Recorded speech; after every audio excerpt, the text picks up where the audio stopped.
Hemos caminado juntos, de la mano, durante mucho tiempo. Ahora toca emprender un camino distinto.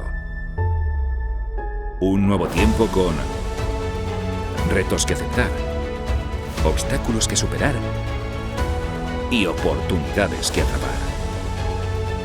Por suerte, en este nuevo tiempo, cuentas con un sindicato que sabe que tú cuentas, y mucho. CESIF, por ti, contigo, en un nuevo tiempo.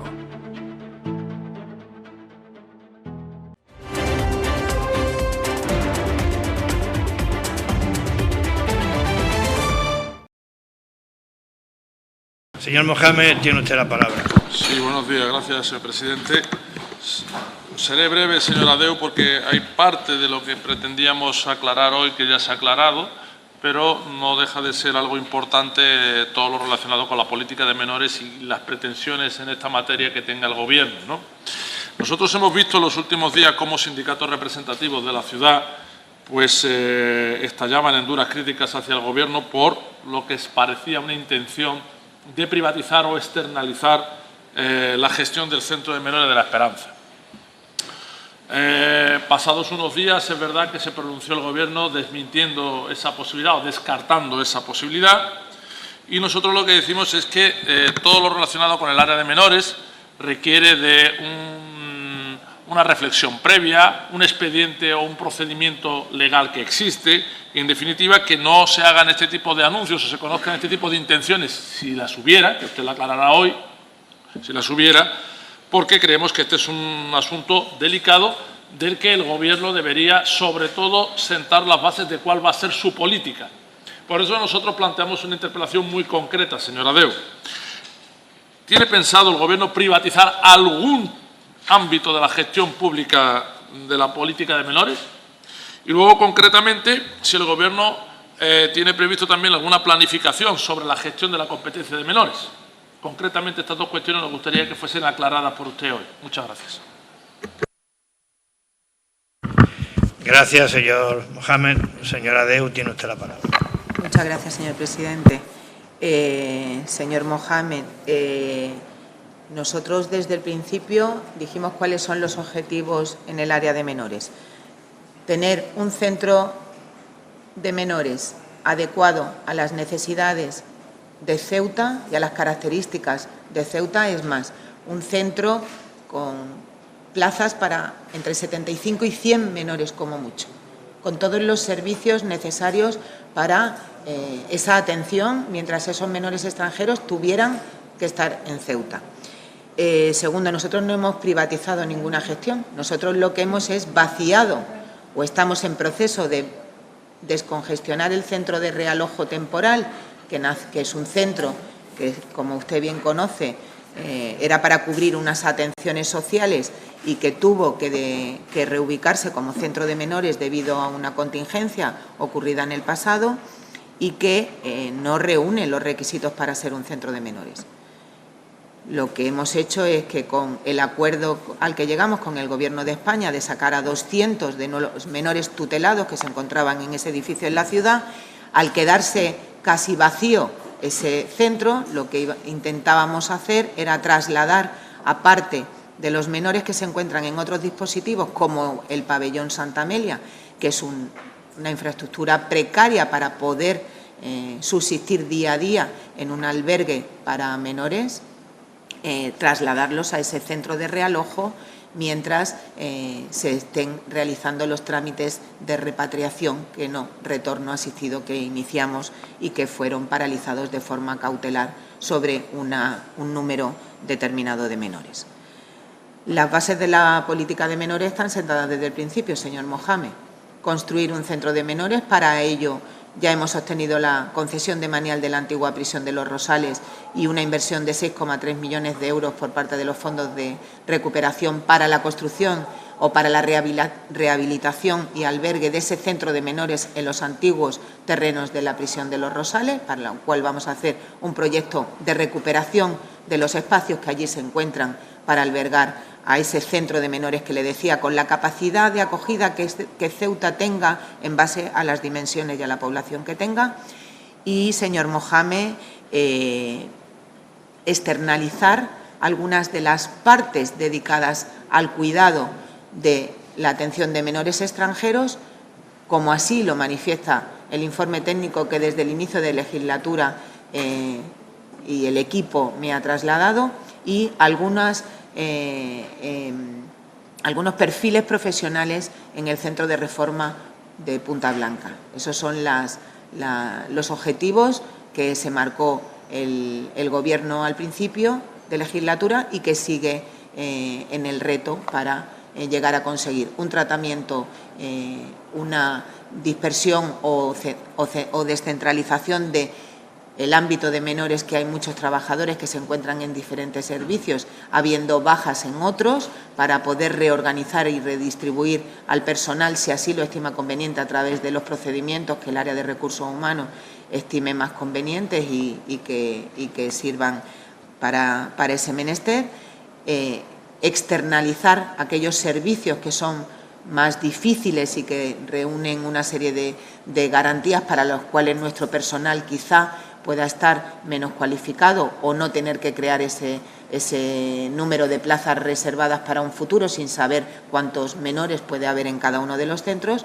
Y 3, externalizar la parte fundamental de atención al servicio de menores extranjeros no acompañados una vez que se encuentre habilitado el espacio dedicado a tal fin. Muchas gracias. Muchas gracias, señora Deu. Señor Mohamed, tiene usted la palabra. Sí, gracias, señor presidente. Señora Deu, concretar algunas cosas de las que ha dicho. En primer lugar, señora Deu, la crítica, si se me permite de alguna manera, es en relación a que durante muchos años aquí, en cuanto a la política de menores, sobre todo en la escasez de recursos humanos, nosotros, el Gobierno siempre utilizaba como argumento la tasa de reposición y la imposibilidad de hacer una oferta pública para dotar de recursos humanos suficientes al área de menores. Esta falta de personal que ha alegado usted ahora es que en un área muy concreta, ha dicho usted, me corrige si me equivoco, en lo relacionado a los menores extranjeros no acompañados, pretenden externalizar algunas cosas. Me parece a mí que no sé si eso casa bien con las necesidades del servicio. Y me explico, esto necesita un expediente, necesita un procedimiento, y yo quisiera saber si esto lo hay o no lo hay y qué tiempos o plazos ustedes manejan o barajan. Luego, si se me permite también, señora Deu, nosotros consideramos que, siendo necesario la construcción de un centro, esto lo venimos demandando desde hace bastante tiempo, ¿no cree usted que no es realista el planteamiento de hacer o construir un centro para 75 o 100 menores? Ese número parece del todo insuficiente. Atendiendo a la realidad de Ceuta, si nos abstraemos un poco de lo que ha ocurrido en los últimos tiempos, tampoco obedece a una cifra real. Por lo tanto, y también me gustaría que aclarase usted ha utilizado la expresión intentábamos a la hora de descongestionar el Centro de la Esperanza. Intentábamos. ¿Esa opción se ha desechado? Porque es cierto lo que ha dicho usted. Hay 200 menores que han sido trasladados a la península y, por lo tanto, hay unas vacantes en ese centro y hay un recurso que debería ser utilizado. Cuando usted ha utilizado el intentábamos, ¿quiere decir que ya no lo van a hacer o ya lo han hecho? Eso es lo que me gustaría que me aclarara. Gracias, señor Mohamed. Señora Deu, tiene usted la palabra. Gracias, presidente. Señor Mohamed, creo que la plantilla de menores, si no recuerdo mal, es la segunda más numerosa después de la policía local. No, claro, pero que es suficiente y que es necesario. Que tenemos una plantilla para 1.000 menores extranjeros no acompañados. Nosotros le estamos diciendo los objetivos y retos del Gobierno de la ciudad desde que hace 2 años se encuentran las competencias en el área de Consejería de Presidencia y Relaciones Institucionales, es el que le he dicho. La construcción de un centro adaptado a las necesidades de acogida que Ceuta pueda tener y a las necesidades de la plantilla que ahora mismo se tiene. La fija que se tiene, señor Mohamed. Claro que intentábamos trasladar a los menores con la asistencia que desde desde el 20 o el 19 de mayo se está realizando por parte de la entidad SAMU, que a partir del decreto de emergencia el 1 de junio tienen una asistencia de acogida, cuidado, atención, ropa, médico, prevención, acompañamiento, etcétera, etcétera, etcétera.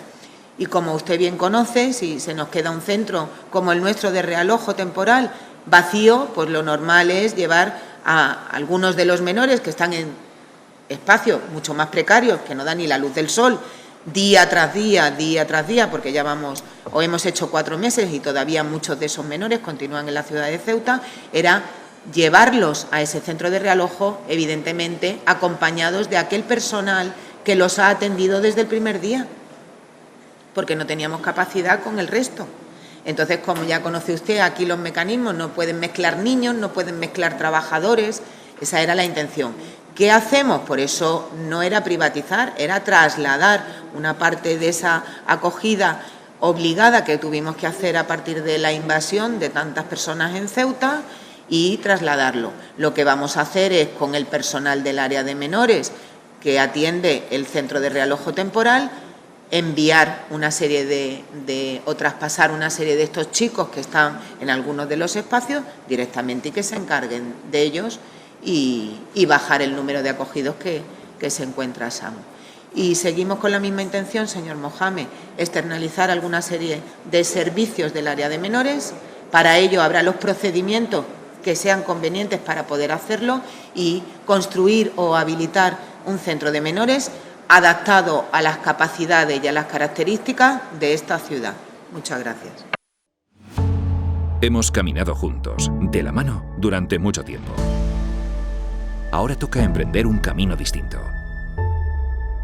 Un nuevo tiempo con retos que aceptar, obstáculos que superar y oportunidades que atrapar.